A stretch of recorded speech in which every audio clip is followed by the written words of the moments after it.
Dumako naman tayo doon sa katanungan ng iba, saan ba galing ang pera ni Francis Leo Marcos? Anong pakialam nyo kung saan galing ang pera niya? Kung siya namimigay ng tulong sa nangangailangan, lalo sa mga hinarang kababayan, so be it. Ingit lang kayo. Ha? Trafficking nga po dito, ang dami po talaga, Senator Rafi, ibang level po talaga. Nataon lang po talaga na ito po yung warrant na lumabas. Hindi ba, this is outside of the personalities here. And actually, I salute the PNP po, Senator Rafi, na mabilis po yung pagkaka-arresto nito. No sir, I'm sorry sir. I'm sorry, I don't salute the PNP. In fact, I saw it na nagamit ng PNP yung kanilang tungkulin para paboran yung isang tao na lumapit sa kanila. I did salute the PNP. Sasaludo po ako sir kung yung sir, sorry po.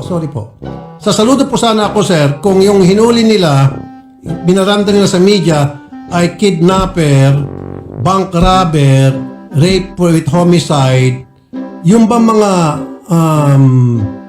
malalaking kasalanan. Wag naman po yung unjust vexation kasi po ang nabasa lang unjust vexation lang eh. Di ba?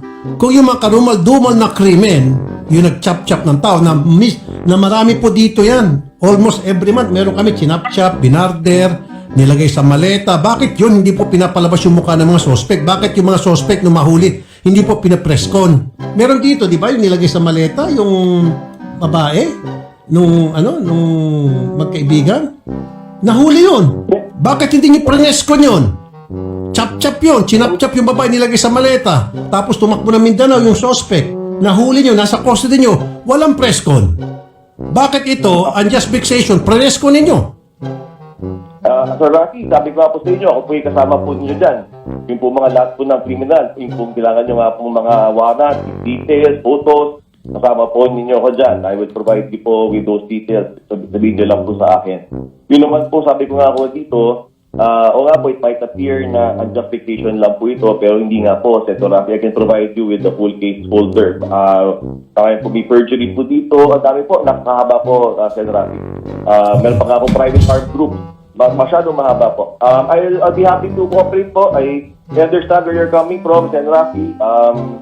Hindi po tayo nagpapagamit sa kahit na sinong tao o vlogger. Yung PNP po natin ay hindi po nagpapagamit sa kahit na sinong Kasi sir, alam mo kung bakit nakita ko na para nagamit po yung PNP. Dahil natimbrihan po yung complainant against this vlogger na mayabang. O sabihin natin, vlogger na mayabang. Etong si vlogger na mayabang, nung mahuli siya, nakaredy na po yung complainant na may dala pa pong mga combo, may dala mga banda, tapos kumakanta-kanta pa. And pinayagan po ng PNP yun? Hey, dapat, sir, wait. Sir, magkaibigan tayo. Nakita tayo sa Senate. Pero sir, ako, I call spade a spade. Okay? I don't fucking care kung makakaaway kong dati kong kaibigan dahil naman po sa prinsipyo ko. Ang prinsipyo ko po, sir, kung ano yung patas lang.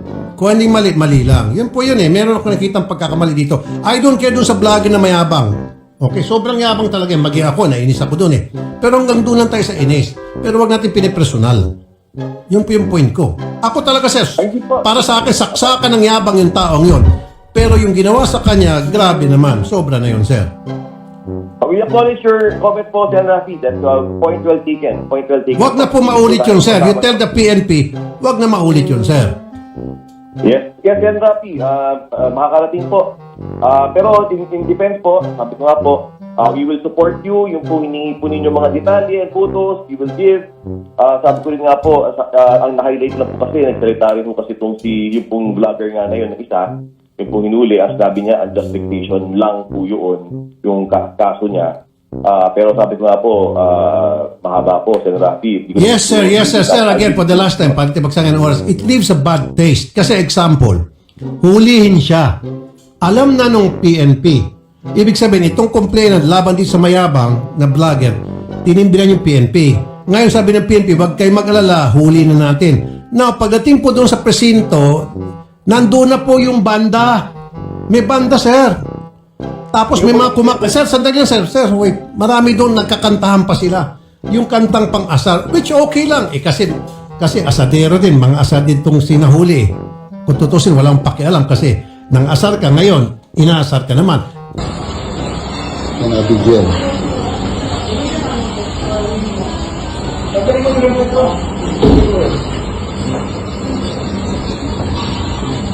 Nabigyan.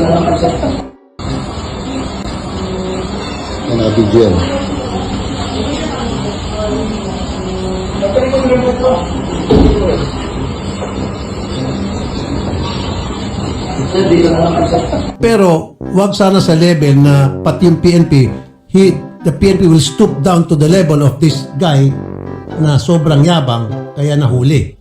Yun po yung point ko. Maging patas po sana yung ating PNP at wag po makisawsaw sa away ng bawat ng parehong vlogger. Okay, sir? I agree, Senator Rafi. Tama po kayo. At po, di ko po alam po na may banda. Meron po. Din po sa PNP. Di ko po nakita. Sensya na po, Senator Rafi, di ko po nakita. And I'm sure po the PNP did not know that. Di naman po na-coordinate sa amin po yan initially, Senator Rafi. Pero nakita po namin yung warrant on the day. Yes. So meron yata, actually, I'm reviewing yung po mga vlog nila. Napanood ko po actually even kagabi. Mahaba na yata yung away nila. So, pero sabi ko... Correct. Ibig sabihin, sir, wag makisawsaw yung PNP natin. Sir, yung lalaking yun na nahuli, mayabang talaga yun, sir. Admittingly, talagang kahit na sino nayabangan doon. Ako ay ex-convict, convicted criminal at scammer.